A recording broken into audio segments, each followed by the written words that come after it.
नमस्कार प्यारे दोस्तों, स्वागत है आप सभी का आपके अपने इस YouTube चैनल पर। साथियों, आज की इस क्लास में हम एक बार फिर से देखने वाले हैं उत्तर प्रदेश पुलिस भर्ती 2024 के लिए रीजनिंग का एक बेहतरीन प्रैक्टिस सेट। प्यारे दोस्तों, आज की इस क्लास में हम रीजनिंग का प्रैक्टिस सेट नंबर 41 को डिस्कस करेंगे, जो कि आपकी उत्तर प्रदेश पुलिस परीक्षा के लिए एक बेहतरीन प्रैक्टिस सेट रहने वाला है।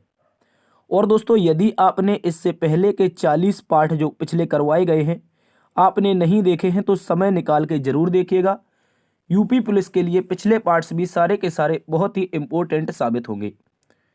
प्यारे दोस्तों, आज की इस क्लास में हम रीजनिंग के कुछ इस प्रकार से प्रश्नों का अध्ययन करेंगे। जैसे कि आप क्वेश्चन नंबर 8 को देख रहे हैं, लिखा है दोस्तों, वह विकल्प ज्ञात कीजिए जो शेष से भिन्न है।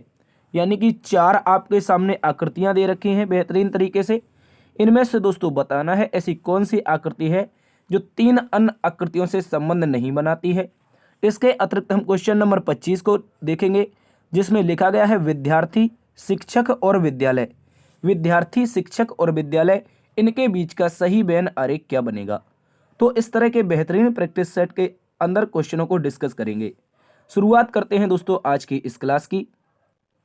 साथियों, यदि आपको इस क्लास का पीडीएफ प्राप्त करना है, अगर आपके इस क्लास के पीडीएफ से पढ़ना चाहते हैं तो इसका अनसोल्ड पीडीएफ आपको टेलीग्राम ग्रुप पर मिलेगा। और टेलीग्राम ग्रुप का जो लिंक मिलेगा वो डिस्क्रिप्शन बॉक्स में मिल जाएगा, DS सर ऑफिशियल नाम से। यहाँ पर हम डेली के बेसिस पर इंपॉर्टेंट इन्फॉर्मेशन और फ्री क्लास नोट्स उपलब्ध करवाते हैं। आप इसको जरूर देखिएगा। इसके अतिरिक्त दोस्तों, आप चाहो तो हमें DS सर ऑफिशियल 13 नाम के इंस्टाग्राम पेज पर फॉलो कर सकते हैं और यहाँ पर आप अपने डायरेक्ट डाउट हमसे पूछ सकते हैं। चलिए शुरुआत करते हैं आज की इस क्लास की। प्यारे दोस्तों, पहला ही क्वेश्चन बहुत ही शानदार सा क्वेश्चन दे रखा है आप सभी के सामने। कहा गया है उस विकल्प को चुनिए जो तीसरे पद से वही संबंध साझा करता है जो दूसरा पद पहले पद से साझा करता है। साथियों, एक बेहतरीन सा क्वेश्चन है आप सभी के सामने, आपको इसको गलत नहीं करना है। और यूपी पुलिस ने यह क्वेश्चन पिछली बार पूछा था। कह रहा है साथियों, व्हेल अगर स्तनधारी है, किसके बारे में बोला है? बोला है दोस्तों, व्हेल अगर क्या है? स्तनधारी है। बताएंगे साथी, व्हेल अगर स्तनधारी है तो बता दो चूहा क्या हो जाएगा। व्हेल अगर स्तनधारी है तो साथियों चूहा के बारे में बताना है। किसके बारे में? रैट के बारे में बताना है दोस्त। ये क्या हो जाएगा बताएंगे। क्या चूहा दोस्तों कृदंत हो जाएगा? क्या दोस्त कीट हो जाएगा? क्या स्तनधारी हो जाएगा या फिर सरीसृप हो जाएगा? देखो, व्हेल की बात करते हैं तो एक सबसे बड़ा जीव कह सकते हैं अपनी पृथ्वी पर। सबसे बड़ा जो जीव है वो व्हेल है, जो कि स्तनधारी है। इसके अतिरिक्त साथियों याद रखेंगे, चूहा क्या है? क्या कृतंत है? बताओ, क्या कृतंत है? कृंतक है? कृंतक है, जल्दी से बताएंगे। क्या ये कृंतक है? बिल्कुल नहीं बनेगा। देखो, कृंतक दोस्त दांत होते हैं, आपने पढ़ा होगा कृंतक, रदनक के बारे में। इस तरह के दांत होते हैं। चूहा का कपड़े कुतरनाकार होता है, लेकिन चूहे की जो जाति नहीं होती है कृंतक। ठीक है, इसको याद रखेंगे। तो चूहे का जो सही उत्तर बनेगा ये भी प्यारे दोस्तों आपका स्तनधारी ही बनेगा। चूहा भी क्या है दोस्त? याद रखेंगे, ये भी स्तनधारी है। चूहा सरीसृप में नहीं आता है, चूहा कीट में नहीं आता है। सही उत्तर जो आएगा, जिस प्रकार व्हेल स्तनधारी है उसी प्रकार चूहा भी स्तनधारी है, इस बात को याद रखेंगे। शानदार क्वेश्चन है। अगले प्रश्न में बताएंगे। क्वेश्चन नंबर 2 आप सभी के सामने है। लिखा गया है एक लड़की एक लड़के को अपनी माँ के भाई के पुत्र के रूप में पेश करती है। दोस्तों, एक लड़की है, यहाँ पर हम लिखते हैं लड़की के बारे में। किसके बारे में? लड़की। ठीक है, ये हो जाएगी लड़की। और लड़की क्या कह रही है? कोई लड़का है, वो उसकी माँ के भाई का। लड़की की यहाँ पर माँ आएगी। ठीक है, लड़की की माँ आएगी और माँ का यहाँ पर आएगा भाई। माँ के भाई का लड़का है। ठीक है, माँ के भाई के लड़के के रूप में प्रस्तुत करती है किसी लड़के को। तो यहाँ पर हो जाएगा दोस्त लड़का। ये हो गई है लड़की। तो दोस्तों कहा गया है लड़का का लड़की से क्या संबंध है? से लगा है लड़की के साथ। तो बताओ लड़की क्या बोलेगी? लड़के बोलेगी ये मेरे मामा हैं, क्योंकि माँ का भाई क्या होता है? मामा होता है। और मामा का लड़का कैसा भाई होता है? तो बोलेंगे ममेरा भाई। ममेरा भाई होता है। देखो, कहीं पर ना तो ममेरा भाई दे रखा है, लेकिन दोस्तों विकल्प नंबर डी को देखेंगे तो पैतृक या मात्रक भाई दे रखा है। पैतृक भाई या मात्रक भाई दे रखा है, बहुत इंपॉर्टेंट है, अच्छे से याद रखेंगे। देखो, माता के पक्ष से जो भाई बनता है, माता का भाई बनेगा, वो मामा हो जाता है। लेकिन मामा के लड़के या फिर दोस्त कहा जाता है मौसी के लड़के। मौसी के जो लड़के होते हैं ये कहलाते हैं मात्रक भाई। जबकि चाचा और बुआ के लड़के कहलाते हैं पैतृक भाई। इस बात को याद रखेंगे। एक मैटरनल ब्रदर हो जाएगा ये दोस्त लड़का जो है इस लड़की का, जबकि अगर यही बुआ और चाचा के होते तो ये पैटर्नल हो जाते। इस बात को याद रखेंगे। तो सही उत्तर विकल्प नंबर डी है। अगले प्रश्न में बताएंगे इसका सही उत्तर क्या होगा। प्रश्न नंबर 3 साथियों है, बेहतरीन क्वेश्चन है। बिना किसी बातों की चर्चा करते हुए सवाल पे चर्चा करते हैं। ठीक है, सभी को गुड मॉर्निंग, राम राम, जय हिंद, वंदे मातरम। ठीक है, अब बता देंगे इसका सही उत्तर। प्रश्न में कहा है जब स्विच शब्द के अक्षरों को वर्णमाला क्रम में लगाया जाए तब कितने अक्षरों के स्थान अपरिवर्तित रहेंगे। तो सबसे पहले एक शब्द दे रखा है दोस्तों स्विच, SWI, उसके बाद क्या है तो बोलेंगे सर T और C और H। ठीक है, ये हो गया हमारा स्विच। स्विच को क्या करना है साथियों, स्विच को हमें वर्णमाला क्रम में लगाना है। वर्णमाला का क्रम क्या होगा, सबसे पहले जो लेटर आएगा, सबसे पहले यहाँ पर क्या आएगा, देखो इसमें देखेंगे तो C आ जाएगा, H आ जाएगा, H के बाद दोस्त I आ जाएगा। ठीक है, I के बाद क्या होगा, I के बाद S आएगा, S के बाद W आएगा, W के बाद क्या आएगा तो आपका S के बाद T आएगा दोस्त, S के बाद T आएगा और T के बाद W। तो बताओ ऐसे कितने लेटर हैं जिनका स्थान अपरिवर्तित रहा है। तो आप बोलेंगे सर जब इनको हमने वर्णमाला क्रम के अनुसार लगाया तो एक ही ऐसा लेटर है जो धुआंधार लेटर है जिसका नाम है आई। क्या है आई, तो एक ही ऐसा लेटर है जिसको हम स्विच को अगर वर्णमाला क्रम के अनुसार व्यवस्थित करते हैं तो आई का स्थान कैसा रहेगा साथियों, अपरिवर्तित रहेगा। इस बात को याद रखेंगे। बेहतरीन तरीके से विकल्प नंबर सी सही उत्तर है। अगले प्रश्न में आओ, इसका उत्तर बताएंगे सभी साथी। क्वेश्चन वर्णमाला से संबंधित है लेकिन पिछले जैसा नहीं है, ये अलग क्वेश्चन है थोड़ा सा। क्वेश्चन में पूछा दिए गए शब्द के अक्षरों में ऐसे कितने जोड़े हैं जिनके बीच उतने ही अक्षर हैं जितने की अंग्रेजी वर्णमाला में उनके बीच होते हैं। तो साथियों सबसे पहले आप लिखेंगे यहाँ पर इस लेटर को, क्या लिखा है पार्सल लिखा गया है तो लिख दो PAR और CEL। ठीक है, CEL। अब गिनना काउंट करो दोनों दिशाओं से। ठीक है, दोनों दिशाओं से काउंट करना है तो P से गिनो, P के बाद आता है Q, Q के बाद आता है R। तो P और R का साथियों एक पेयर मिल चुका है, P और R का एक पेयर मिल गया। मैं यहाँ पर लिख देता हूँ एक P और R का पेयर मिल गया। R के बाद देखो क्या P से देखेंगे R, R के बाद S, S के बाद T, T के बाद U। नहीं मिला कोई भी पेयर तो अगला नंबर पकड़ लो। अगला नंबर पकड़ो कहाँ से, A से। A के बाद देखो A के बाद B, B के बाद C, देखो एक और पेयर मिल गया। A और C का साथियों पेयर मिल चुका है तो यहाँ पर हम लिख देंगे A और C। क्या लिख देंगे, A और C का पेयर मिल गया। इसके बाद आगे चेक करो, A C के बाद क्या हो जाएगा D, D के बाद F तो नहीं मिला है। ठीक है, एक मिनट, यहाँ पर क्या हो जाएगा A के बाद B, C, D, E तो नहीं मिला। ठीक है, इसके बाद R से चेक करो, R से चेक करने का कोई मतलब ही नहीं बनता क्योंकि R से बड़ा कोई लेटर ही नहीं है। इसके बाद यहाँ C से चेक करो, C के बाद D होता है, E होता है, कोई पेयर नहीं मिल रहा है। उसके बाद देखो D होता है, E होता है, F होता है, कोई भी पेयर नहीं है। इसके बाद यहाँ पर E से चेक कर चुके हैं, E से चेक करो एक बार, E के बाद क्या होता है F, F के बाद यहाँ पर देखो F, G, H, I, कोई पेयर नहीं है। इसके बाद दोस्तों L से चेक करो, L के बाद M, N, O, P और Q, देखो कोई भी पेयर नहीं है साथियों। तो दो ऐसे पेयर मिल रहे हैं, एक P और R का, एक A और C का। तो सही उत्तर क्या बता देंगे, विकल्प नंबर बी बता देंगे। देखो एक बार फिर से चेक कर लो, कहीं तीन तो नहीं मिल रहे। P और R का एक मिला था, PQR, आगे R से बड़ा कोई है नहीं। A से चेक किया था तो A और C का मिला था, E के बाद चेक किया तो कोई नहीं मिला, L का भी कोई नहीं है। तो सही उत्तर आपका विकल्प नंबर 2 ही बनेगा। अगले प्रश्न में आ जाओ। इस प्रश्न का सभी साथी सही उत्तर बता देंगे। क्या होगा इस प्रश्न का सही सा जवाब, कह रहा है एक किसी कोड भाषा में कोर्स को AMSPQC लिखा जाता है तो उसमें उसी कोड भाषा में स्पीक का कोड क्या होगा। तो सबसे पहले कोर्स को देखेंगे, CO, उसके बाद U, उसके बाद क्या हो जाएगा R, फिर S और E। कोर्स को लिखा क्या गया है ये इंपॉर्टेंट हो जाता है लिखना। कह रहा है कि दोस्त A लिखा है, A के बाद लिखा है M, M के बाद लिखा है S, S के बाद लिखा है P, P के बाद लिखा है Q और Q के बाद लिखा है C। तो आप इसके लॉजिक को समझेंगे। देखो यहाँ पर C होता है 3 पर, A 1 पर, मतलब यहाँ पर क्या हो रहा है दोस्त माइनस का 2 हो रहा है। O 15 पर, M 13 पर तो यहाँ पर भी माइनस का 2 है। U 21 पर और S 19 पर तो यहाँ भी माइनस का 2 है। R 18 पर, P 16 पर तो 2 यहाँ पर भी माइनस का 2 है। S 19 पर, Q 17 पर तो यहाँ भी माइनस का 2 है और E 5 पर और C 3 पर तो यहाँ भी दोस्त माइनस का 2 है। कहने का मतलब है समान अंतराल में माइनस का 2 चल रहा है। शुरुआत का लेटर पकड़ो, S को देखो 19 पर होता है, शुरुआत किससे होनी चाहिए तो अगर इसमें -2 करेंगे विकल्प की शुरुआत Q से होगी। विकल्प की शुरुआत Q से होगी तो C और D वाले गलत हैं। उसके बाद लास्ट वाला चेक करो, लास्ट में क्या दे रखा है K का मतलब होता है 11 और 11 में से अगर 2 घटा देंगे तो 9 आएगा, 9 का मतलब होता है I। देखो विकल्प नंबर बी में हमें कहीं भी I नहीं दिया है, लास्ट में J दिया है तो गलत है। आप लोगों का जो सही उत्तर बनेगा साथियों विकल्प नंबर ए बन जाएगा। ठीक है, पहला और आखिरी चेक कर लेंगे, हमारा सही उत्तर आ चुका है विकल्प नंबर 1। अगले प्रश्न में चलते हैं साथियों, इस प्रश्न का सभी साथी उत्तर बताएंगे। प्रश्न में दोस्तों हमसे पूछा गया है, यदि 1 मई को मंगलवार है तो 1 जून को क्या कौन सा दिन होगा ये बताना है। देखो हम लिखते हैं यहाँ पर 1 तारीख, क्या लिखते हैं 1 तारीख, इस तरह से लिखेंगे 1 तारीख।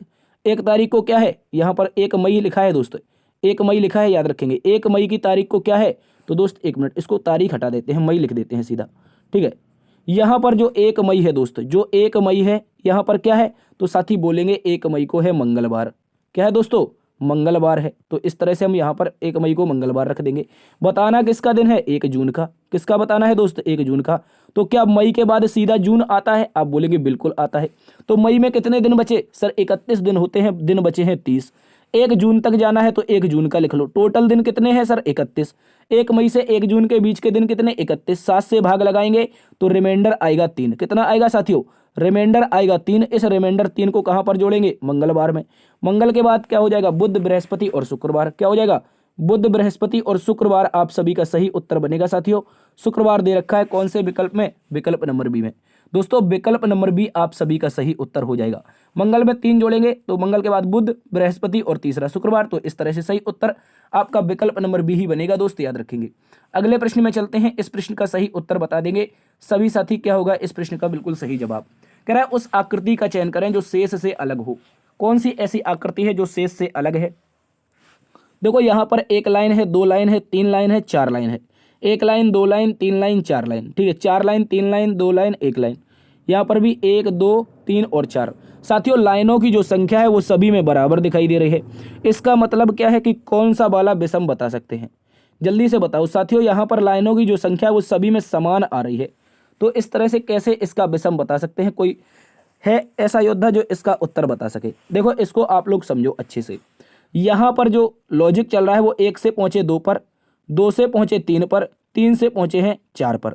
तो कहने का मतलब एंटी क्लॉकवाइज, 1 से पहुंचे 2 पर, 2 से पहुंचे 3 पर, 3 से पहुंचे 4 पर, 1 से 2 पर, 2 से 3 पर, 3 से 4 पर। ठीक है, ये सारे के सारे चल रहे थे एंटी क्लॉकवाइज। लेकिन विकल्प नंबर 1 को डी को देखेंगे तो यहाँ पर क्लॉकवाइज 1 से 2 पर, 2 से 3 पर, 3 से 4 पर। तो विकल्प नंबर डी की जो दिशा है वो बदल चुकी है। इस कारण साथियों याद रखेंगे विकल्प नंबर डी क्या हो जाएगा, इन 3 से भिन्न हो जाएगा। कहने का मतलब ये चल रहे थे तीनों के तीनों ACW यानी कि एंटी क्लॉकवाइज। ठीक है, ये चल रहे थे तीनों के तीनों एंटी क्लॉकवाइज, जबकि विकल्प नंबर डी कैसा चल रहा है, क्लॉकवाइज चल रहा है। ठीक है, इस बात को याद रखेंगे। तो डी विषम है। अगले प्रश्न में चलेंगे, इस प्रश्न का बिल्कुल सही जवाब बता देंगे सभी साथी। इस प्रश्न का सही जवाब बताएंगे। कह रहा है उस आकृति का चयन करें जो शेष से अलग हो। बताइए what will the figure who different on all विकल्प। ठीक है, ऐसे कुछ बना लो आप लोग, जल्दी से बता दो साथियों इसका सही जवाब क्या होगा। ठीक है, आप बोलेंगे सर यहाँ पर ए नंबर को देखो, ए नंबर में 4 खाने की आकृति है, जिसमें से क्या हुआ है, 1 खाना फिल हुआ है 4 खाने की आकृति में। उसी प्रकार बी नंबर में भी 1 खाना फिल है 4 खाने की आकृति में। तो दोस्तों यहाँ पर देखेंगे आप लोग सी में, इसमें भी 1 खाना फिल है 4 खाने के में, लेकिन विकल्प नंबर डी में 2 खाने इसके भरे हुए हैं लाइनों से। ठीक है, 2 खाने लाइनों से भरे हैं, इसका 1 ही खाना है, इसका भी 1 है, इसका भी 1 है। तो दिखाई दे रहा है कौन सा विकल्प विषम हो जाएगा साथियों, विकल्प नंबर डी। आपको अच्छे से देखना है, आंखों का इस तरह का टेस्ट होता है, इस बात को याद रखेंगे। अगले प्रश्न में आ जाएंगे। अगला प्रश्न का सभी साथी उत्तर बता देंगे। प्रश्न में कहा है मकड़ी अगर कीड़ा से संबंधित है तो उल्लू क्या हो जाएगा। कह रहा दोस्तों मकड़ी अगर कीड़ा से संबंधित है तो उल्लू किससे संबंधित होगा, क्वेश्चन मार्क के स्थान पर बता दो। बता दो, क्या अंधा होता है उल्लू, क्या उड़ना होता है, क्या रात्रि होता है, या पक्षी होता है। देखो सीधी सीधी आपकी लॉजिक दे रखी है, गौर से समझना है। मकड़ी एक प्रकार का कीड़ा है। क्या है, मकड़ी जो होती है साथियों, स्पाइडर जो होती है ये क्या होती है, एक प्रकार का साथियों कीड़ा होती है, इस बात को याद रखेंगे। ठीक है, एक प्रकार की कीड़ा होती है। वही उल्लू की बात करते हैं, उल्लू की बात करते हैं तो साथियों उल्लू क्या होता है, एक प्रकार का पक्षी होता है। क्या होता है, पक्षी होता है। तो ना तो अंधा बनेगा, ना ही उड़ना बनेगा, ना ही रात्रि बनेगा। ठीक है, सही उत्तर बनेगा विकल्प नंबर 3। विकल्प नंबर 3 सही है, इस बात को याद रखेंगे। अगले प्रश्न में इसका उत्तर बताएंगे सभी साथी। क्या होगा इस प्रश्न का बिल्कुल सही जवाब। प्रश्न में दोस्तों पूछा है मोमबत्ती अगर रोशनी से संबंधित है तो बादल किससे संबंधित हो जाएगा। मोमबत्ती का प्यारे दोस्तों रोशनी का है, बादल का क्या होगा ये बता दो सभी साथी। देखो अगर बात करते हैं साथियों मोमबत्ती की, तो सबसे पहले मोमबत्ती को लिखो इस तरह से, मोमबत्ती। मोमबत्ती किस कार्य आती है साथियों? जब हमारे घर में लाइट नहीं होती है तो मोमबत्ती का प्रयोग करके हम क्या करते हैं? उजियाला करते हैं, जिसे दोस्त कहा जाता है रोशनी। क्या कहा जाता है? रोशनी कहा जाता है। इसके अतिरिक्त हमसे क्वेश्चन पूछा गया है बादल का। तो बादल का कार्य क्या है बताओ? बादल का क्या कार्य क्या है? अगर मोमबत्ती का कार्य उजाला करना है तो बादल का कार्य सफेद है, काला है, ऊंचा है? बिल्कुल नहीं। बादल का जो कार्य है दोस्तों वर्षा करना है। क्या बनेगा सही उत्तर? विकल्प नंबर बी बनेगा दोस्तों, वर्षा करना। ठीक है, वर्षा करना आप लोगों का बिल्कुल सही जवाब हो जाएगा, इस बात को याद रखेंगे। वर्षा करना आप लोगों का बिल्कुल सही जवाब है। विकल्प नंबर 2 एक बार फिर से सही जवाब है। अगले प्रश्न में आ जाएंगे। एक और प्रश्न आप सभी के सामने सादृश्यता का है। प्रश्न में पूछा है जिस प्रकार अध्ययन का संबंध ज्ञान से है उसी प्रकार कार्य का संबंध किससे होगा? साथियों आपको समझना होगा यहाँ पर अध्ययन अध्ययन करके क्या प्राप्त कर सकते हैं बताओ? सबसे पहले कोई व्यक्ति यदि अध्ययन करता है तो अध्ययन करके क्या कर सकता है? सर आप बोलेंगे कि अध्ययन करके हम शिक्षा ग्रहण कर सकते हैं। शिक्षा का मतलब होता है ज्ञान प्राप्त कर सकते हैं। क्या कर सकते हैं? याद रखेंगे, ज्ञान प्राप्त कर सकते हैं। ठीक है, अब आप बहुत सारे बोलेंगे यहाँ पर ज्ञान क्यों बोला? यहाँ पर ज्ञान प्यारे दोस्तों इसका सही उच्चारण होता है। ठीक है, अध्ययन करके कोई व्यक्ति ज्ञान प्राप्त कर सकता है तो कार्य करके क्या प्राप्त कर सकता है? जल्दी से बताओ। कोई व्यक्ति अगर अध्ययन करके ज्ञान प्राप्त करता है तो कार्य करने के बाद कोई व्यक्ति क्या प्राप्त करेगा? देखो, वेतन प्राप्त करेगा, ये तो करेगा ही करेगा। क्या रोजगार प्राप्त करेगा? ये नहीं बनेगा। क्या प्रशिक्षण प्राप्त करेगा या अनुभव प्राप्त करेगा? भाई देखो, एक बात याद रखना है, यहाँ पर ना तो वेतन बनेगा ना ही प्रशिक्षण बनेगा। अभी ये एमटीएस में लेटेस्ट क्वेश्चन पूछा गया है, इसका जो उत्तर माना है आयोग ने वो माना है अनुभव। ठीक है, इस बात को याद रखेंगे। क्या माना है? जिस प्रकार दोस्तों आप लोग अध्ययन करके ज्ञान को प्राप्त करते हैं, ठीक उसी प्रकार कार्य करके कोई व्यक्ति उस कार्य में निपुण हो जाता है, यानी उस कार्य का अनुभव हो जाता है। इस बात को याद रखेंगे। अगले प्रश्न में आ जाओ। ब्लड रिलेशन का एक बेहतरीन सा क्वेश्चन आप सभी के सामने है। प्रश्न में कहा है ए डी की माँ है और बी की बहन है। दोस्त जो ए है वो डी की माँ है और बी की बहन है। बी की एक बेटी सी है जो एफ से विवाहित है। तो यहां पर लिखना होगा सबसे पहले ए जो है वो डी की माँ है, तो ए को यहां पर माँ बनाएंगे किसकी? दोस्त नीचे इसकी पीढ़ी आएगी डी। ठीक है, डी की माँ हो जाएगी ए। आगे का है और बी की बहन है। और किसके लिए आता है? सेकंड वाले लेटर के लिए। सेकंड यहां से देखो लेटर कौन सा आया है दोस्त? आप बोलेंगे सर यहां पर सेकंड लेटर ए आया है, तो और बहन किसकी हो जाएगी दोस्त? और बहन हो जाएगी डी की। इस बार एक मिनट दया, यहां पर और बहन हो जाएगी दोस्त बी की। कौन हो जाएगी बहन? बी की। तो बोलेंगे साथी, हम सभी बोलेंगे कि ये जो ए होगी वो बी की बहन हो जाएगी। कहा है बी की एक बेटी सी है। दोस्त बी की कोई एक बेटी है जिसका नाम क्या है? जिसका नाम है साथियों सी। बेटी में है तो यहां पर सी लगा दो और इसके लिए माइनस। जो एफ से विवाहित है, मतलब इस सी का जो विवाह हुआ है साथियों ये एफ नाम के शख्स से हुआ है, तो ये एक क्या हो जाएगा? पुरुष। क्यों हो जाएगा? क्योंकि एक महिला है तो दूसरा पुरुष हो जाएगा। कह रहा है दोस्त जी ए का पति है। ए का पति कौन है साथियों? बहुत इंपॉर्टेंट लाइन दे रखी है। ए की जो शादी हुई है, ए की जो शादी हुई है वो जी से हुई है, तो जी को यहां पर प्लस लगा के लिख दो। यहां पर आप लोग जी को प्लस लगा के लिख दो। कह रहा है दोस्तों तदनुसार जी का डी से क्या संबंध है? से लगा है डी के साथ। डी क्या बोलेगा जी को? डी बोलेगा भैया पप्पा जी। क्या बोलेगा? पिताजी बोलेगा। डी का जेंडर तो पता नहीं है, लेकिन दोस्त पूछा है डी क्या बोलेगा जी को, या फिर कह सकते हैं डी का जी से क्या संबंध है? तो से लगा है डी के साथ, तो डी क्या कहेगा? बोलेंगे जी को बोलेगा पापा। क्या बोलेगा? पापा बोलेगा। इस बात को याद रखेंगे।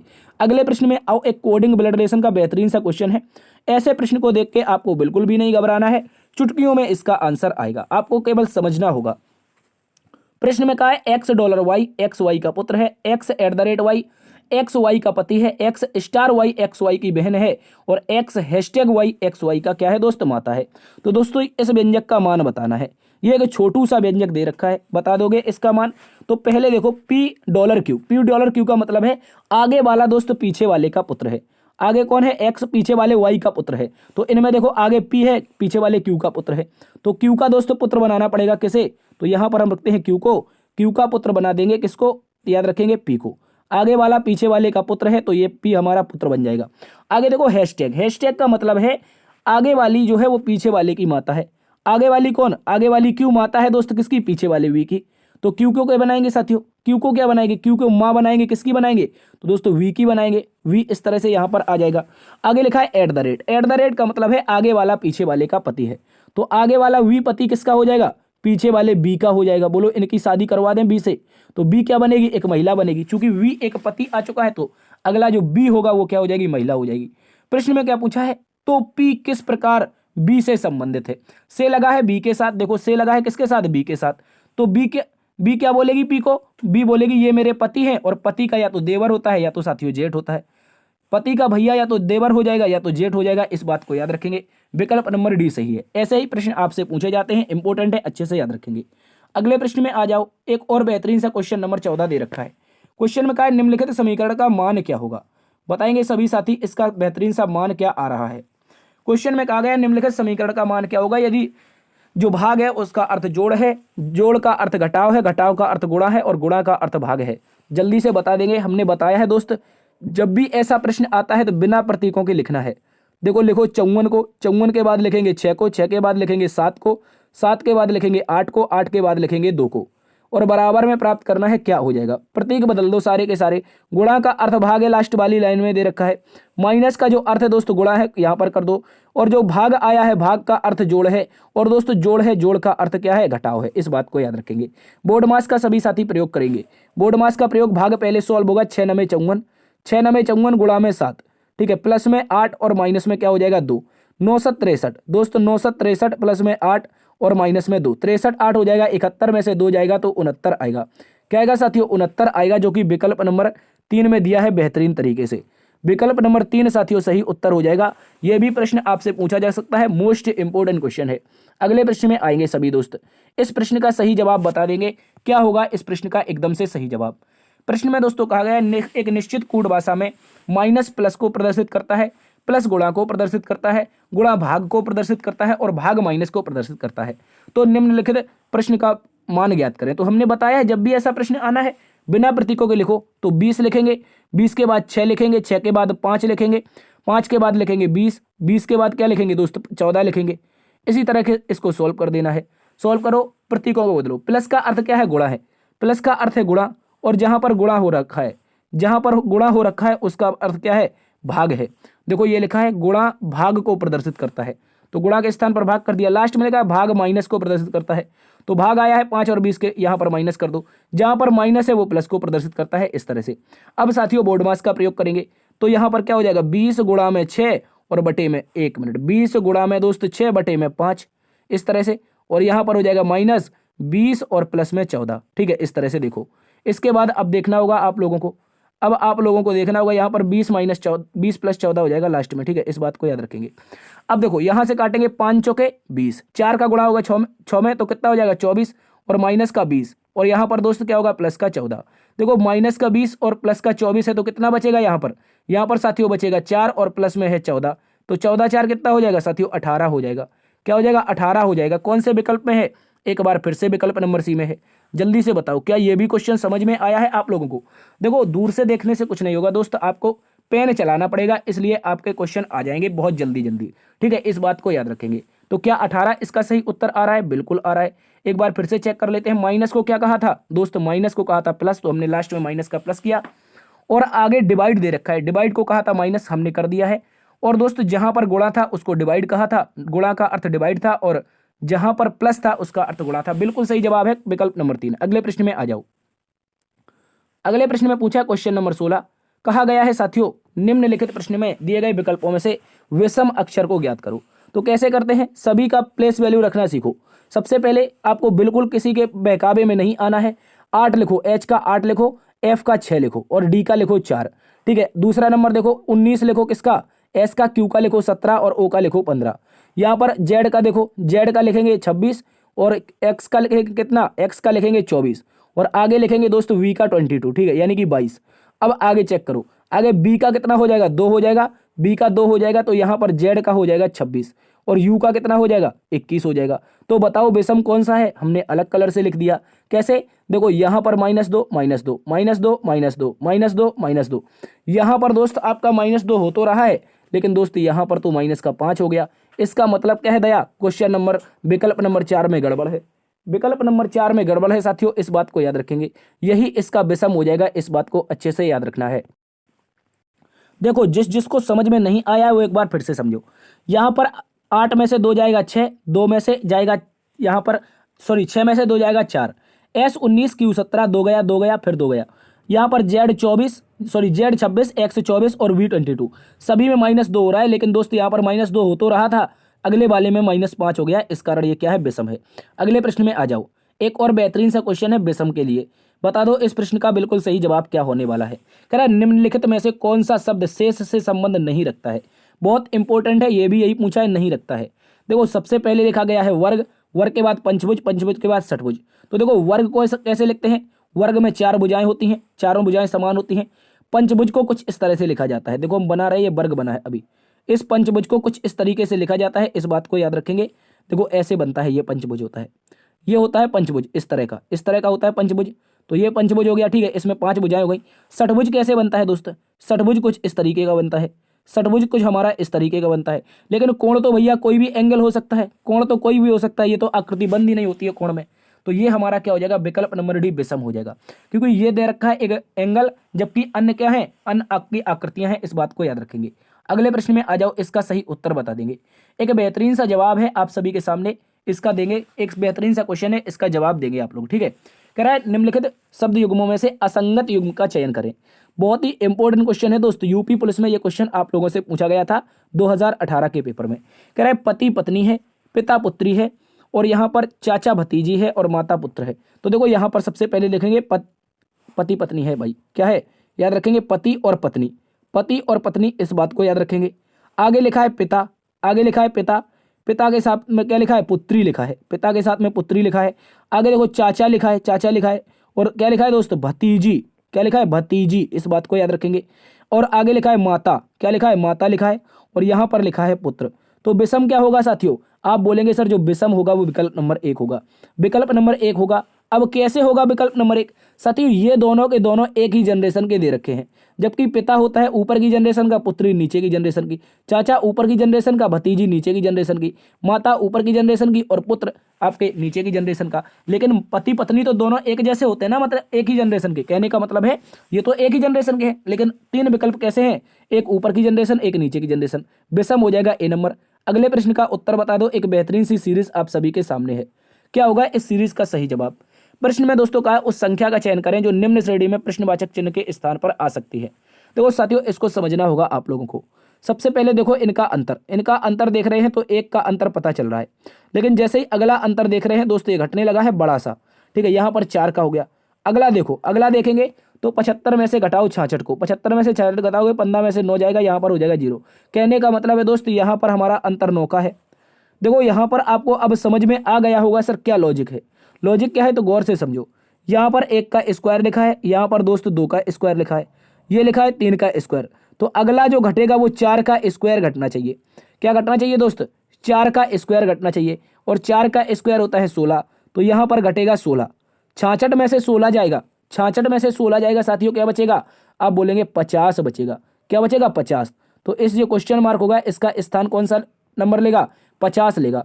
और इसके बाद समझो, इसके बाद क्या आएगा, इसके बाद 5 का स्क्वायर घटेगा 50 में से, 5 का स्क्वायर मतलब 25 घटेगा, 50 में से 25 जाएगा तो देखो ऑब्वियसली 25 आ जाएगा आप लोगों का। तो कहने का मतलब है क्वेश्चन मार्क का स्थान कौन सा नंबर लेगा, विकल्प नंबर 2 लेगा, जिसमें लिखा गया है 50। इस बात को याद रखेंगे। एक डिक्रीज की बेहतरीन सी सीरीज चल रही थी स्क्वायर फॉर्म में, ठीक है, स्क्वायर फॉर्म में एक डिक्रीज सीरीज चल रही थी, अच्छे से याद रखेंगे। अगले प्रश्न का बेहतरीन तरीके से उत्तर बताएंगे। एज इट इज सीरीज का क्वेश्चन आप सभी के सामने है साथियों, लिखा गया उस संख्या का चयन करें जो निम्नलिखित श्रेणी में प्रश्न चिन्ह के स्थान पर आएगी। बता देंगे, ये क्वेश्चन मार्क दे रखा है आप सभी के सामने, इसके स्थान पर क्या आने वाला है। तो देखो यहाँ पर अगर अंतर की बात करते हैं साथियों, अगर अंतर की बात करते हैं हम लोग, तो देखो यहाँ पर 8 से देखेंगे 13, तो मतलब क्या हुआ है दोस्तों 5 हुआ है, 8 5 13, 13 में आगे देखो 23 हो गया है, तो दोस्तों यहाँ पर 10 सीधा दिखाई दे रहा है। अगला वाला देखो, अगला वाला 23 और 20 43, तो देखो यहाँ पर मतलब क्या है, हमारा लॉजिक हमें पता चल चुका है दोस्त, लॉजिक हमारा हमें पता चल चुका है।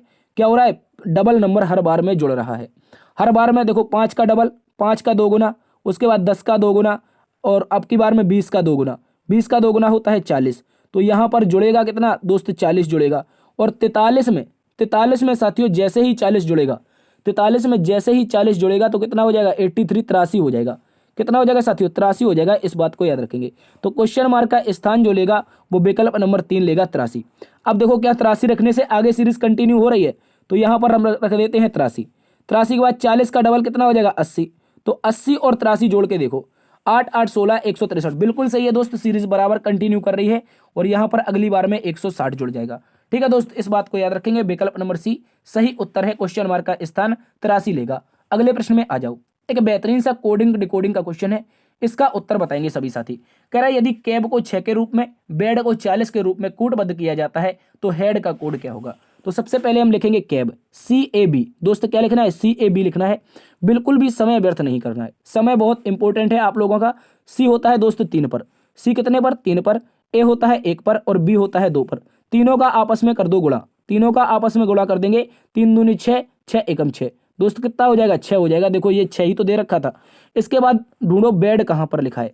ये देखो सर, ये लिखा है बेड, BED के सभी प्लेस वैल्यू रखो, BED के सभी प्लेस वैल्यू रखो तो 2 हो जाएगा, 5 हो जाएगा और कितना हो जाएगा दोस्त, 4 हो जाएगा। तो सभी का गुणा करो, 5 चौके 20 दूनी 40, 5 चौके 20 दूनी 40, तो 40 ही तो लिखा गया है दोस्त। बोलो 40 ही तो लिखा गया है ये। आप कहेंगे बिल्कुल लिखा है सर। इसके बाद समझो, इसके बाद देखो हेड, HAD H होता है दोस्त 8 पर, A होता है 1 पर, D होता है 4 पर। 8 एकम 8 चौके 32, 8 एकम 8 चौके 32। तो प्रश्न का बिल्कुल सही जवाब बन जाएगा विकल्प नंबर 3। एक बार फिर से विकल्प नंबर 3 साथियों सही उत्तर है। इस बात को सभी साथी याद रखेंगे। मोस्ट इंपोर्टेंट क्वेश्चन है, आपसे एग्जाम में पूछा जा सकता है। अगले प्रश्न में आ जाओ। अगला प्रश्न एक बेहतरीन सा कथन और निष्कर्ष से रिलेटेड क्वेश्चन है। इसमें हम लोग जानेंगे किस तरह से आपका निष्कर्ष निकलता है। सबसे पहले कथन को पढ़ करके उसकी आकृतियों को बनाने का प्रयास करेंगे। लिखा है कुछ पुस्तकें पेन हैं। दोस्तों सबसे पहले बनाएंगे कुछ पुस्तकों का पार्ट। यहां पर हम बनाएंगे कुछ पुस्तकें, ठीक है। ये हो जाएंगी हमारी कुछ पुस्तकें। इनका कुछ पार्ट, क्या बोला है, कुछ पुस्तकों का जो पार्ट है दोस्त, इतना इतना सा पार्ट क्या है, पेन है। इस बात को याद रखेंगे। ये हमारा पेन हो जाएगा। लेकिन आगे पढ़ो, आगे पढ़ेंगे तो लिखा है सभी पेन क्या है, पेंसिल है। जितने भी पेन हैं दोस्त, सारे के सारे पेन किसके अंतर्गत आते हैं, वो दोस्तों पेंसिल के अंतर्गत आते हैं। इस बात को याद रखेंगे आप लोग। तो सभी के सभी पेन क्या हो जाएंगे, पेंसिल हो जाएंगे। निष्कर्ष नंबर 1 को पढ़ो साथियों। निष्कर्ष नंबर 1 कौन सा हम बना सकते हैं या नहीं बना सकते हैं। कह रहा है कुछ पेंसिलें पुस्तकें हैं। देखो पेंसिल का पार्ट ग्रीन है और ये कुछ पुस्तकों से होकर गुजर रहा है, इतना इतना सा पार्ट। ये बिल्कुल गुजर रहा है, क्योंकि पेन गुजर रहा है तो पेंसिल भी गुजरेगा। तो इस कारण ये हो जाएगा सही। क्या हो जाएगा, पेन अगर पुस्तक से गुजर रहा है तो पेंसिल जरूर गुजरेगा। इसके बाद लिखो, कह रहा है कुछ पुस्तकें पेंसिल नहीं है। हो सकता है यार हो अथवा ना हो, ऐसे कैसे कह सकते हैं। पॉजिटिव कथन में नेगेटिव निष्कर्ष कैसे कह सकते हैं, गलत हो गया। कुछ पेंसिलें पुस्तक होंगी ही नहीं, मतलब ये वाला गलत हो जाएगा। ठीक है, इस स्थिति में प्यारे दोस्त कहेंगे केवल और केवल एक निष्कर्ष अनुसरण करता है, विकल्प नंबर 4। विकल्प नंबर 4 सही उत्तर है। इस बात को सभी साथी अच्छे से याद रख लेंगे। अगले प्रश्न में आ जाओ। एक बेहतरीन सा क्वेश्चन दे रखा है, क्वेश्चन नंबर 23 और अरेंजमेंट का क्वेश्चन है। अरेंजमेंट करना है आप लोगों को। देखो विकल्प नंबर 1 में कहा है ब्रांड और बीप और आपका बॉक्सर। उसके बाद क्या है, बॉक्सर के बाद बॉक्स्ड। ठीक है, इस बात को याद रखेंगे। जल्दी से बताओ क्या होगा इस प्रश्न का सही जवाब। देखो सबसे पहले बी को तो कहीं पर छेड़खानी हम करेंगे नहीं, क्योंकि सभी में कॉमन आ रहा है। इसके बाद अगले नंबर से देखो, अगले नंबर में देखो ये आर दे रखा है। क्या दे रखा है, आर। तो आर यहाँ पर भी दे रखा है, ठीक है। इसके बाद देखो, इसके बाद क्या है, यहाँ पर ई है, यहाँ पर ई है, मतलब विकल्प नंबर 3 से शुरुआत होगी, क्योंकि 5 आया है, इसमें दोस्त 15 आया है। ठीक है, यहाँ पर देखो तो वो फिर से 15 आया है। ठीक है, और आर कितने पर होता है, सभी साथी बोलेंगे 18 पर आर होता है, तो 18 पर यहाँ भी आर हो जाएगा। लेकिन शुरुआत कैसे होती है, आरोही क्रम में होती है, यानी कि सबसे छोटा पहले आता है। तो 5 नंबर जो दे रखा है विकल्प नंबर 3 में, वही सबसे पहले आना चाहिए। तो ये 2 विकल्प क्या कर रहे हैं, इनको हटा दो। विकल्प नंबर 3 से शुरुआत होगी। इसके बाद देखो या तो 3 आएगा या तो 4 आएगा या तो 5 आएगा। तो अगले वाले को चेक करो, यहाँ पर एक्स दे रखा है। कितना दे रखा है दोस्त, यहाँ पर गौर से देखो, एक्स दे रखा है, जो कि होता है 24 पर। इसमें क्या है, इसमें भी एक्स दे रखा है, ये भी दोस्तों 24 पर होता है, इसको छोड़ दो। अगला नंबर देखो, इसमें दे रखा है दोस्तों 5, इसमें दे रखा है 5, इसमें भी दे रखा है 5। ठीक है, ई दोनों में 5 है। यहाँ पर डी देखो 4 पर है, लेकिन दोस्त आपका आर आ गया है 18 पर। आर 18 पर। अब बताओ 4 बड़ा कि 18, आप बोलेंगे 18। तो सबसे पहले क्या आएगा, सबसे पहले आएगा 4। तो 3 के बाद दोस्त आपका विकल्प नंबर 5 आना चाहिए। 3 के बाद 5 आएगा तो देखो विकल्प नंबर 3 कट जाएगा। एक ही विकल्प बच रहा है हमारे पास, जो इसका सही उत्तर बनेगा। आगे चेक भी नहीं करना है, आगे साथियों चेक भी नहीं करना है। सही उत्तर विकल्प नंबर 1 आ चुका है। चलिए चलते हैं दोस्तों आज के अगले प्रश्न की तरफ। अगला प्रश्न पांसे का है। आप सभी की डिमांड थी कि पांसा सर नहीं आता है, बिल्कुल सही उत्तर बताएंगे। 1 मिनट में इसका उत्तर आना चाहिए। क्वेश्चन में जो पूछा है उसके साथ में जो दिखाई दे रहे हैं वो विकल्प नहीं बनेंगे। कहने का मतलब गौर से समझो। क्वेश्चन का एक ही पासे की 3 भिन्न स्थितियां दर्शाई गई हैं। संख्या 4 के विपरीत फलक पर कौन सी संख्या दिखाई देगी। तो संख्या 4 कहां पर है साथियों, ये रही संख्या 4। अब संख्या 4 से रिलेटेड जो नंबर है, संख्या 4 के साथ में जो नंबर दिख रहे हैं वो अपोजिट कभी नहीं बनेंगे, क्योंकि हमने बताया है अपोजिट में ना तो कभी दो फलक एक साथ छिप सकती हैं और ना ही एक साथ दिख सकती हैं। तो ये तो हमारा सरासर गलत है, क्योंकि 4 के साथ में दिख रहा है और विकल्प में एक है नहीं, इस कारण ये दोनों गलत हैं, क्योंकि साथ में दिख रहे हैं। इसके बाद साथियों समझो, इसके बाद समझना होगा आप लोगों को। इसके बाद देखो, यहाँ पर हम पकड़ते हैं संख्या 4 के साथ वाला कोई एक नंबर कॉमन होगा कहीं ना कहीं। एक नंबर कॉमन है, देखो एक इसमें है और एक इसमें भी है। इन दोनों को पकड़ के क्लॉक एंटी क्लॉक वाइज घुमाओ। तो यहाँ पर क्लॉक वाइज घुमाएंगे, एक के अपोजिट एक को रख करके। तो क्लॉक वाइज यहाँ पर 4 घूमेगा और आगे आ जाएगा 5। ठीक है, इस बात को याद रखेंगे। फिर क्लॉक वाइज घूमेगा, 4 से कहाँ पर जाएंगे, 6 पर जाएंगे, और यहाँ पर 5 से कहाँ पर जाएंगे, 2 पर जाएंगे। ठीक है, इस बात को याद रखेंगे। तो हमें अपोजिट किसका बताना था साथियों, 4 का बताना था, और 4 का अपोजिट 5 मिल चुका है। 5 कहाँ पर है, विकल्प नंबर 4 में है। यही सही उत्तर हो जाएगा। अगर पूछ ले साथियों 1 का अपोजिट क्या होगा, 1 का अपोजिट 6 तक संख्याएं थी, बोलो 6 तक अगर संख्याएं थी तो इसमें कौन सी संख्या नहीं दिखाई दे रही है। आप सभी साथी बोलेंगे सर इनमें एक ऐसी संख्या है जो इसका नाम है 3 नंबर। 3 नंबर इसके अपोजिट हो जाएगी 1 के। ठीक है, क्योंकि 6 के अपोजिट 2 हो गया और 4 के अपोजिट 5, तो 1 के अपोजिट 3 हो जाएगा। इस बात को याद रखेंगे। विकल्प नंबर 4 ही सही उत्तर आएगा, इस बात को याद रखना है। अगले प्रश्न में चलते हैं। अगले प्रश्न का सभी साथी उत्तर बताएंगे। क्वेश्चन नंबर 25 बेहतरीन सा क्वेश्चन आपके सामने है। कह रहा है दी गई श्रेणियों के बीच में सर्वश्रेष्ठ संबंध को दर्शाने वाले वेन आरेख का चयन करो। दोस्तों विद्यार्थी है, शिक्षक है और विद्यालय, कौन सा वेन आरेख बना सकते हैं। तो सबसे पहले आप बोलेंगे सर एक वेन आरेख बनाओ जो आपका विद्यालय को डिनोट करेगा। किसको, विद्यालय को। जो विद्यालय को बना दे वो आपका एक सबसे बड़ा वेन आरेख होगा। और विद्यालय के अंतर्गत ही दोस्त स्टूडेंट पढ़ने जाते हैं। बोलो, विद्यालय के अंतर्गत ही तो स्टूडेंट पढ़ने जाते हैं। बोलेंगे सभी साथी। आप कहेंगे बिल्कुल सर, कहने का मतलब है जो विद्यार्थी होंगे, यानी कि इनको हम छात्र भी कह सकते हैं। तो ये जो विद्यार्थी होंगे कहाँ पर जाएंगे, विद्यालय में पढ़ने जाएंगे। इसके अतिरिक्त विद्यालय में पढ़ाने कौन आता है छात्रों को, तो आप बोलेंगे सर टीचर, यानी कि शिक्षक आ जाते हैं। क्या आ जाते हैं, शिक्षक। यानी कि साथियों विद्यालय के अंतर्गत दोनों के दोनों पार्ट आने चाहिए। विद्यालय के अंतर्गत जहां पर दोनों के दोनों पार्ट नहीं है वो गलत हो जाएगा। 4 नंबर में देखो दिखाई दे रहे हैं विद्यालय के अंतर्गत दोनों पार्ट। विकल्प नंबर 2 तो सरासर गलत है, ये ए नंबर गलत है क्योंकि ये बाहर आया है। ठीक है, इसके बाद ये अलग अलग दे रखे हैं, ये भी गलत है। ठीक है, सही उत्तर क्या बनेगा, विकल्प नंबर 4। एक और सेम टू सेम क्वेश्चन है, इसका उत्तर बताएंगे सभी साथी। क्या होगा इस प्रश्न का बिल्कुल सही जवाब। प्रश्न में पूछा दी गई श्रेणियों के बीच में सर्वश्रेष्ठ संबंध दर्शाने वाले वेन आरेख का चयन करो। लिखा है दोस्तों बीमारियां, रतौंधी, कैंसर। बीमारियां, रतौंधी और कैंसर। तो आप बोलेंगे सर ये दोनों की दोनों क्या है, बीमारियां हैं, रतौंधी और कैंसर। तो सबसे पहले किसको बनाएंगे सर, हम बीमारियों को बनाएंगे। सबसे पहले बीमारी का एक सर्कल आएगा, बीमारी के सर्कल के अंतर्गत ही दोस्त आपका क्या आएगा, कैंसर आ जाएगा। ठीक है, एक कैंसर की बीमारी होती है, इस बात को याद रखेंगे। ठीक है, कैंसर आ जाएगा। इसके बाद साथियों एक बीमारी आप लोगों की क्या होती है, आप बोलेंगे सर रतौंधी भी होती है, इस बात को याद रखेंगे। तो रतौंधी आ जाएगी। कहने का मतलब है सेम टू सेम, जैसे पिछला था वैसा ही उत्तर आना चाहिए। देखो अब की बार विकल्प नंबर 2 में है, पिछले वाले में 4 में था, अब की वाले में विकल्प नंबर 2 में है। ये सारे के सारे गलत हैं, इस बात को याद रखेंगे। सही उत्तर जो बनेगा साथियों, बीमारियों के अंतर्गत एक बीमारी रतौंधी, दूसरी बीमारी कैंसर। ठीक है, अगले प्रश्न में आ जाओ। एक शानदार सा क्वेश्चन है फिगर काउंटिंग का। फिगर काउंटिंग आप सभी को आना चाहिए, ये एग्जाम में आपसे पूछा जाता है। कह रहा है दी गई आकृति में कितने त्रिभुज स्थित हैं, बताओ जल्दी से। तब तक के लिए हम आपको ट्रिक बता देते हैं। हमने एक साथियों ट्रिक बताई है, जब भी एक त्रिभुज के, जब भी माफी चाहेंगे, जब भी एक चतुर्भुज के विकर्ण परस्पर एक दूसरे को काट रहे हो, क्या कर रहे हो, एक दूसरे को पूर्णतः विभाजित कर रहे हो, तो ऐसी आकृतियों में आपको नंबर देना होता है 1, 2, 3 और 4। जो भी सबसे बड़ा नंबर आता है इसका 2 गुना कर देंगे। 2 गुना करेंगे कितना आएगा सर, 8 आ जाएगा। ठीक है, इस बात को याद रखेंगे। तो ऐसी ही आकृति तो कहीं हमें यहाँ पर दिखाई दे रही है, बताओ जल्दी से। ये जो आकृति है ये ऐसी ही आकृति तो है, बस इतनी सी इसमें गलती है कि ये यहाँ पर ना होकर के दूसरे स्थान पर हो चुका है। ये वाला यहाँ से ना होकर के आगे से गुजर गया है। कहने का मतलब है ये यहाँ से गुजरा है, ये इस तरह से। ठीक है, ये चतुर्भुज तो है, बोलो। आप बोलेंगे बिल्कुल सर 1, 2, 3 और 4। ठीक है, ये 4 हो गए, ये 4 हो गए ना। आप बोलेंगे 4 का सर डबल करो, 8 मिल जाएंगे। यहाँ पर कितने मिल जाएंगे, 8। जब भी चतुर्भुज के विकर्ण परस्पर काट रहे हो, इस बात को समझ लेना है। यानी कि एक इस कॉर्नर से विकर्ण देखो ये जा रहा है, इसके बाद एक विकर्ण ये जा रहा है, ये परस्पर एक दूसरे को काट रहे हैं, तभी नंबर देंगे। ऐसा पता चले विकर्ण ना काट रहे हो और अब नंबर दे दे तो गलत हो जाएगा। ठीक है, 4 दूनी 8 यहाँ पर हो चुके हैं। एक आपका छोटू सा प्यारे मित्र ये हो जाएगा 9वें नंबर का। कितने नंबर का, 9वें नंबर का। यहाँ पर 9 हो जाएंगे। इसके बाद एक और छूट रहा है, कोई एक और कोई छूट रहा है, तो देखो यहाँ से काउंट करें, यहाँ से काउंट करें, इनको मिला करके 4, 3, 9, 4, 3, 9 से मिला करके एक और बनेगा। तो टोटल कितने हो जाएंगे, 2 और प्लस कर दो। टोटल साथियों जो आपके यहाँ पर ट्रायंगल की संख्या होगी वो 10 हो जाएगी। कितनी हो जाएगी दोस्त, 10 हो जाएगी, जो कि विकल्प नंबर 1 में दे रखा है। विकल्प नंबर 1 साथियों सही उत्तर है, अच्छे से याद रखेंगे। अगले प्रश्न में आ जाओ। इस प्रश्न का सभी साथी उत्तर बता देंगे। क्या होगा इस प्रश्न का बेहतरीन सा जवाब? इस प्रश्न की अगली आकृति क्या होगी? प्रश्न में देखो देखा गया, हमें पूछा गया है ये क्वेश्चन मार्क के स्थान पर क्या आएगा। ठीक है, भावनाओं को समझना है प्रश्न की। प्रश्न में दे रखा है क्वेश्चन मार्क, इसके स्थान पर आने वाला क्या होगा। ठीक है, सबसे पहले तो साथियों एक सर्कल आना चाहिए।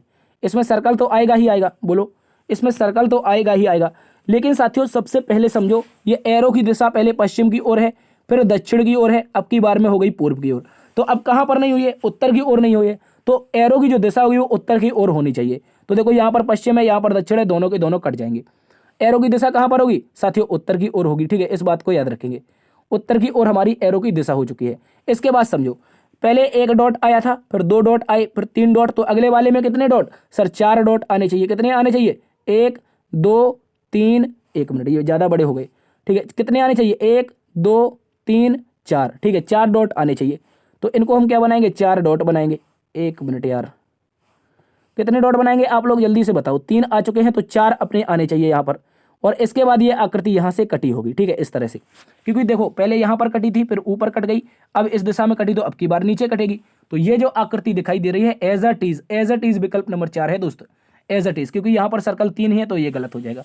सही वाला जो उत्तर बनेगा वो आपका विकल्प नंबर 4 आएगा। इस बात को याद रखेंगे। अगले प्रश्न में आ जाएंगे, सभी साथी इसका उत्तर बताएंगे। क्या होगा इस प्रश्न का बेहतरीन सा जवाब? कह रहा है x 5 किलोमीटर उत्तर की यात्रा करता है। ठीक है दोस्त, ये क्वेश्चन कंफ्यूजन वाला था, एक दिन इसमें हम बिद गए थे। ठीक है, कह रहा है x दोस्त 5 किलोमीटर की यात्रा उत्तर की ओर तय करता है। उसके बाद कहा है उसने वह दाएं मुड़ता है और आगे 7 किलोमीटर जाता है। देखो ये 7 किलोमीटर हमने चलवा दिया। इसके बाद साथियों कह रहा है फिर दाएं मुड़ता है। अब दाएं मुड़ेगा तो कहां पर जाएगा? पूर्व की ओर मुख है तो चला जाएगा दक्षिण की ओर। ठीक है, इस बात को याद रखेंगे। दाएं मुड़ता है और 5 किलोमीटर जाता है। देखो यहां पर समझो, x 5 किलोमीटर उत्तर की ओर यात्रा करता है, हमने करवा दी है।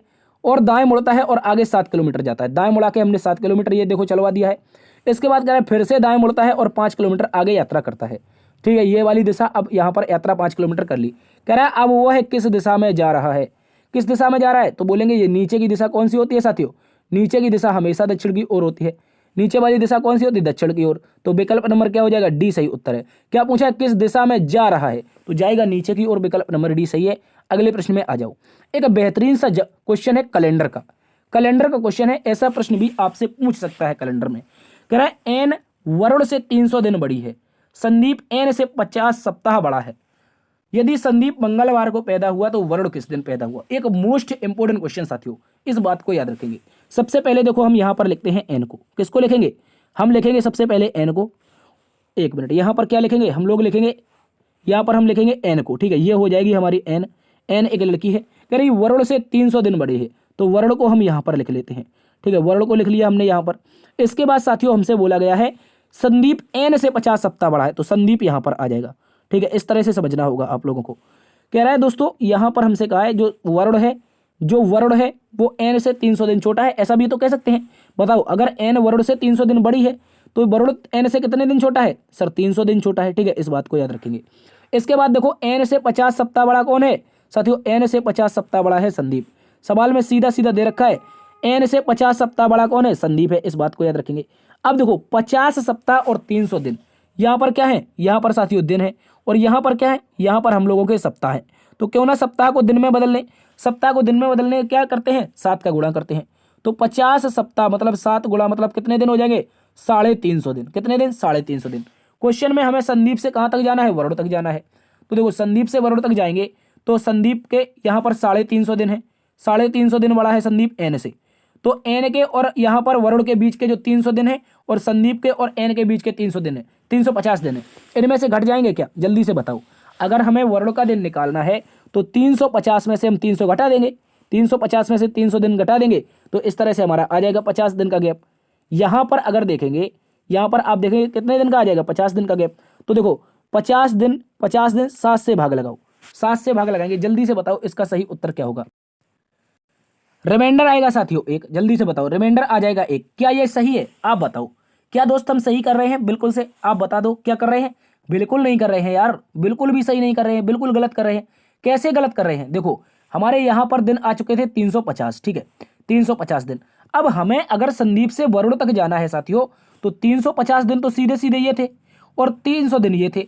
तो देखो दो, पहले एक नदी थी 350 किलोमीटर की, फिर 300 दिन की, 300 किलोमीटर की, तो दोनों को पार करके जाएंगे ना वरुण के पास। तो आप बोलेंगे इनको जोड़ना है सर, घटाना नहीं है। 350 में हमें क्या करना है, 300 को प्लस करना है। तो दिनों की संख्या आएगी 650। क्या आएगी साथियों, दिनों की जो संख्या आएगी वो 650 आएगी, इस बात को याद रखेंगे। और 650 में अब लगाएंगे 7 से भाग।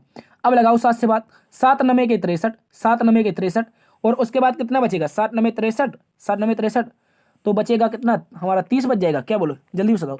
7 9 63, 2 बचेगा, 20 बचेगा, ठीक है। 7 9 63, 2 बचेगा, तो 7 दूनी 14। रिमाइंडर जो आएगा दोस्त, हमें रिमाइंडर से मतलब होता है भागफल से नहीं, रिमाइंडर हमारा 6 आएगा। क्या आएगा, जब 650 में 7 से भाग लगाएंगे तो रिमाइंडर हमारा 6 आएगा, इस बात को याद रखेंगे। अब अगर वरुण का जन्म, अगर संदीप का जन्म मंगलवार को हुआ है, यहां पर बताओ, अगर संदीप मंगलवार को जन्मा है तो 6 दिन बाद जो जुड़ जाएगा ना, जल्दी से बताओ।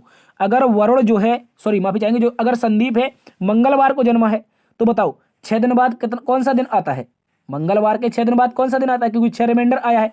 तो 6 दिन बाद आप बोलेंगे मंगल के बाद बुध, बृहस्पति, शुक्र, शनिचर, इतवार और सोमवार, क्या हो जाएगा, सोमवार। तो वरुण का प्यारे दोस्तों जो जन्म होगा वो सोमवार के दिन होगा, इस बात को याद रखेंगे। बहुत इंपॉर्टेंट क्वेश्चन है दोस्त, सोमवार के दिन होगा, सोमवार के दिन। कौन से दिन हो जाएगा, सोमवार के दिन। पहले हम घटा रहे थे, वो हम आपको चेक कर रहे थे आपका उत्तर आता है कि नहीं, ठीक है, लेकिन आपने किसी ने नहीं बताया। देखो हमारा सही उत्तर क्या बनेगा, यहाँ पर सोमवार बनेगा। क्यों, देखो 350 हमें इसलिए साथियों जोड़ने पड़ेंगे क्योंकि यार यहाँ पर हमें दो लोगों के बीच का गैप 350 है, पहले संदीप एन का और एन वरुण का 300 है। तो इसलिए जब हम संदीप से वरुण तक जाएंगे तो 600 दिन हो जाएंगे टोटल, 600 दिन का गैप, 650 दिन का, 650 दिन में 7 से भाग, रिमाइंडर 6, और मंगलवार को संदीप हुआ तो 6 दिन बाद कौन हो जाएगा, सोमवार को आपका वरुण हो जाएगा, इस बात को याद रखेंगे। आप लोग कमेंट में बता सकते हैं क्या एन किस दिन पैदा हुई थी, जल्दी से बता दो प्यारे साथियों, एन किस दिन पैदा हुई थी। ये आप लोगों के लिए होमवर्क हो जाएगा, ठीक है, ये होमवर्क हो जाएगा, इस बात को याद रखेंगे। साथियों आज की क्लास यहीं पर समाप्त होती है। आशा करते हैं आज की क्लास आप सभी को पसंद आई होगी।